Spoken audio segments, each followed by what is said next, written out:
TOL by TNW. This is one of the fundamental ratio which is going to communicate the long-term solvency of the business. So this ratio got to be healthy for a business.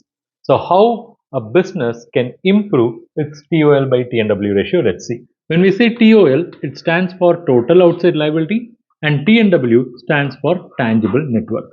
So this total outside liability is the numerator, which is the composition of current liabilities and long-term liabilities.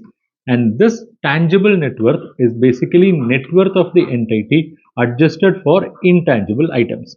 So if this ratio has to improve, and when I say improve, what I mean is a smaller number. That is, if the ratio is 4, we say the ratio is improving when it becomes 3, when it becomes 2. So if the ratio has to improve, what is required? The numerator has to come down and denominator has to go up. That is, total outside liabilities, dependence on liabilities has to come down and they should take steps to strengthen the tangible net worth. And when I say steps to strengthen the tangible net worth, it is basically strengthening the equity.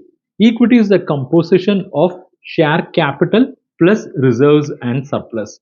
So by increasing the share capital, by increasing the reserves and surplus, this TNW will increase. And by reducing TOL, that is, if there are some debts which can be converted into equity, then that will also reduce the total outside liabilities on one side and increase the tangible net worth on the other side. So let's conclude. The best way to improve the TOL by TNW is to strengthen the TNW, that is, increase capital, increase reserves and surplus, and this is possible by retaining the profits made in the business. And in the numerator side, if some debts can be converted into equity, that should also be pursued.